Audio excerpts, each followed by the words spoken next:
Hello, I'm Ketty Gottardo, Curator of Drawings at the Courtauld Gallery in London, and I'm here today to talk about a few drawings from the Courtauld Gallery which are currently on loan at the Harris Museum in Preston. These are displayed in the Artful Line exhibition, an exhibition of drawings from the Courtauld and the Harris Museum, which examines drawings in all their forms and purposes. It's a project between our two institutions that celebrates our shared heritage with Courtauld textiles. This year marks, in fact, the 40th anniversary of the closure of the factory in Preston. Alright, so let's look closely at these drawings now. The three drawings in question, currently on loan at the Harris Museum, are from left to right by Dante Gabriel Rossetti, Helen Saunders, and William Harry Hunt.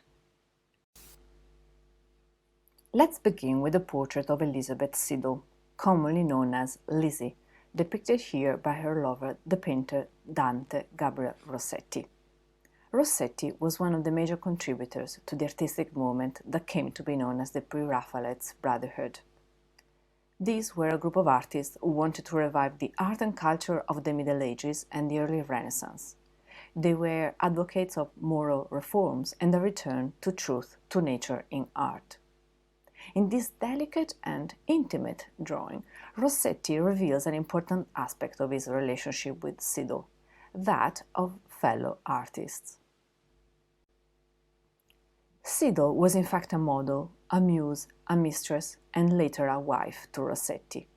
She was also an artist and a poet whose artistic skills have been, I would say at last, recognized in the last 40 to 50 years. Siddal was 20 when she met Rossetti. 2 years later, she stopped modeling for other artists, working exclusively for Rossetti. Until her tragic death at 32 of an opioid overdose of laudanum, Siddal would be Rossetti's principal model. She inspired him to create an extraordinary series of portrait drawings. You see at left an example from Stockholm.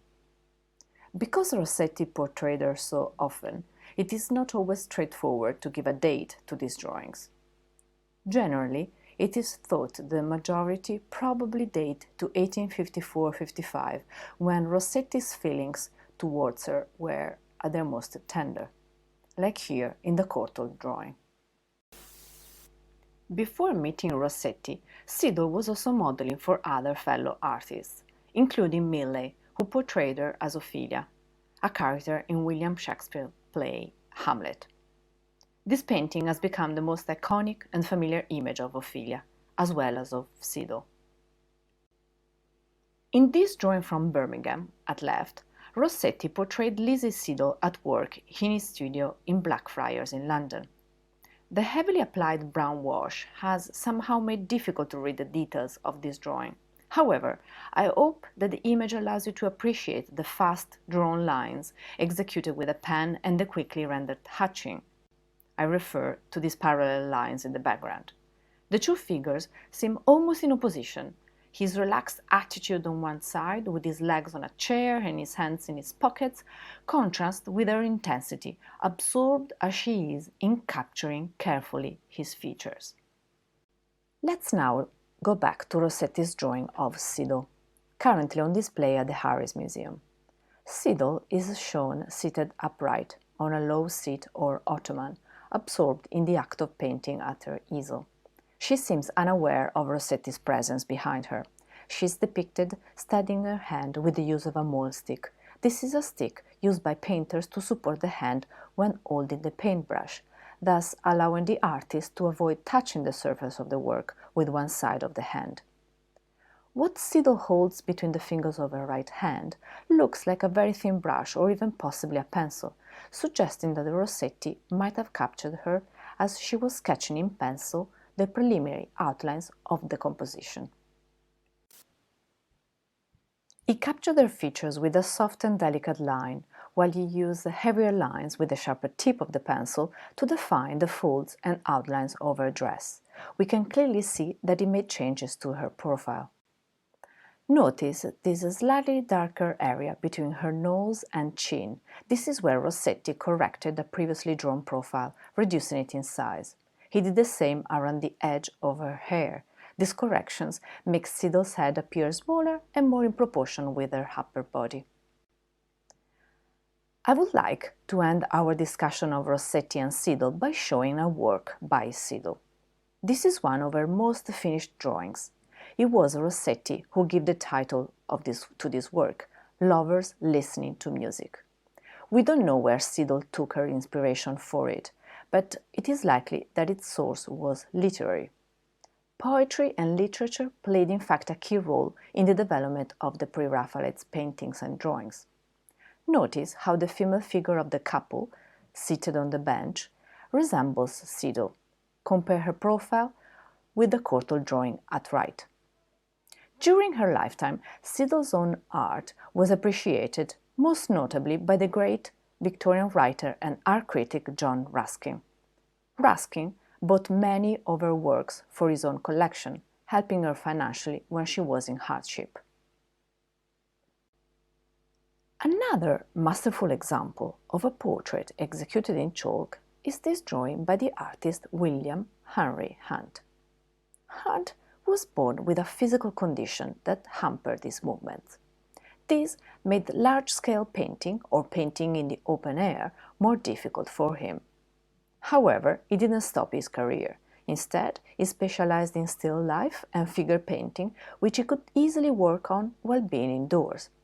These subjects amplified his power of observation and pushed him to achieve a richly detailed technique. Hunt is best known today for his still life watercolors, meticulous compositions of fruits, vegetables, and birds' nests. I'm illustrating here a wonderful example in the Harris Museum collection. These subjects earned him the name of Bird's Nest Hunt. They were highly praised and collected, among others, by the influential and visionary art critic John Ruskin. I mentioned him earlier as a collector of Elizabeth Siddle's drawings. Hunt was born in London. He was the son of a tin plate worker. His uncle wrote that Hunt became an artist simply because there weren't many other jobs that he could attend to due to the limitations of his conditions. In the 1830s, the artist made several studies of black sitters, including this beautifully observed watercolor of a young boy with a slate. His studies of children appealed to the romanticized view of childhood in 19th century Britain, although a view that was slightly overlaid with racial prejudice. According to several early biographers, Hunt was familiar and friendly with London's black community, in particular acrobats and other professionals who worked in the entertainment business around Covent Garden. Recent scholarship has suggested that the artist may have felt an affinity with them, as he too may have felt marginalized, not because of the color of his skin, but because of his physical disability. British artists became increasingly interested in representing the black community during the 1830s. Slavery was abolished throughout the British Empire in 1833, and the abolition movement itself became a subject of interest within the artistic community. In this powerful study of a young girl, Hunt captured the sitter in a relaxed situation that shows she's clearly at ease. They are probably in his studio. She may have been the daughter of an acquaintance, less likely a professional model. She stares out to the artist and now to us with a very piercing, intelligent, as well as sympathetic gaze. Let's now look closely at this work. The young girl is seated. Behind her is either an element of a chair or a cupboard. It's really hard to say. Her dress reflects the fashion of the 1830s, with an open neck and what are known as bishop sleeves, as you can see in this simple day cotton dress at left. The portrait is rendered with an intricate web of saturated chalk lines that cover almost the entire sheet of paper.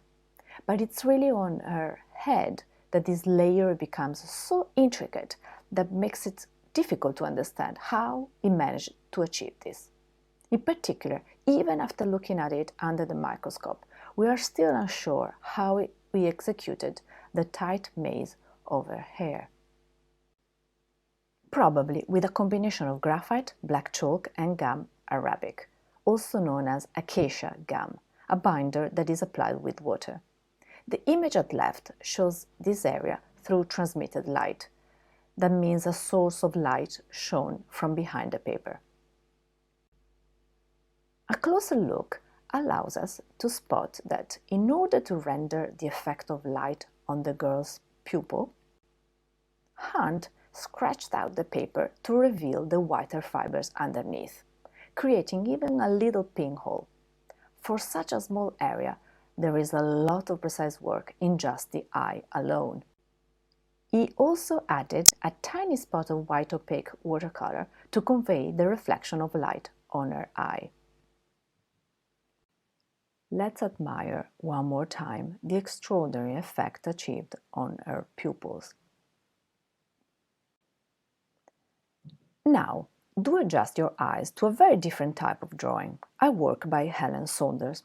It is part of a group of drawings by the artist that was acquired in recent years by the Courtauld through a generous gift of Bridget Pepin, Saunders' first cousin, twice removed. Helen Saunders may not be a familiar name for most of us. I have to confess my own ignorance. Despite working in the field for 20 years, I only learned about her work when I joined the Courtauld a few years ago. Here at left, you see a lovely portrait drawing of Saunders by the painter Wyndham Lewis. Saunders was one of only 2 female members of the radical early 20th century Vorticist movement. The name of the Vorticist art movement was coined by the poet and art critic Ezra Pound, but its self-proclaimed leader was the artist and provocateur Wyndham Lewis. Lewis had been a member of another early 20th century avant-garde group called the Omega Workshop. In 1914, Lewis stormed out in a very public disagreement with its founder, the art critic Roger Fry. It was then that he launched his own rival group, the Vorticists, in the summer of that year. The movement wanted to create a new art for a new world, one that represented dynamism, big cities, not the natural landscape, but hard-edged imagery, derived from the machine and the urban environment. It favored a geometric style tending towards abstraction. The artist wanted only to live in the present and to depict it, rejecting the art of the past. In spirit and stylistically, it was close to Futurism and Cubism, though it wanted to distance itself from both these movements. A manifesto was published in July 1914 in a newly created magazine called Blast, that Helen Saunders signed and to which she contributed designs. She also submitted designs and a poem to the second edition of July 1915. Along with Lewis, Saunders and Jessica Dismer, some of the other artists were the sculptor Henry Gaudier Breschka and Edward Wordsworth. Saunders showed works in the 2 Vorticist exhibitions in London and one in New York in 1917. The movement, however, was short-lived. The outbreak of the First World War brought an end to it. Saunders' work in those years was characterized by abstraction, as is shown in this work, where the composition is constructed of angles and straight lines and overlap of trapezoid shapes. The work in the Courtauld collection, and currently in the exhibition at the Harris Museum, is related to a design that was used as an illustration in the second issue of the magazine Blast. We might want to try to see objects in these forms. We could interpret them in different ways, but in line with Vorticist thinking, Saunders emphasized that shapes and their relationships have a meaning of their own, apart from any literary or representational overtones. There is a clear sense of urgency in these forms. Their angular shapes fittingly convey a sense of unrest. These are 2 extraordinarily vibrant Vorticist works by Saunders, also the Courtauld. The one at left, in an evocative way, suggests the rare presence of figures. I'm referring to these shapes at the bottom of the drawing, who seem to be pushing a large piece of machinery. With the end of the Vorticist movement, Saunders' work changed. I wanted to show these last two images because they reflect how dramatically her work developed, becoming more figurative, representational. The landscape at left represents her work from the 1920s, a period from which mainly her watercolors have survived. Some of them show L'Estaque, a village in southern France, just west of Marseille, where artists such as Cézanne, Braque, and Raoul Dufy had previously worked. In choosing to illustrate here Cézanne's own house in L'Estaque, Saunders reveals a connection she must have felt with his work and his way of representing the world, though in execution, of course, it is very distant from any composition Cézanne ever made. The portrait at right represents Blanche Courtauld, whom the artist met around 1908 and with whom Saunders shared a flat from 1933 until Courtauld's death in 1950. Blanche became Saunders' most frequent sitter and featured in several of her portraits from the 1930s-1940s. All are characterized by her very distinctive features. In this drawing, pencil is used to define the angular shapes of her head and neck, while watercolor washes have been applied to create shading to these slightly abstract shapes. These were the last images that I wanted to show you. I hope you've enjoyed this presentation that in normal times I would have given in person in Preston. But I hope that by being online, many more people will be able to access it. Thank you for your attention.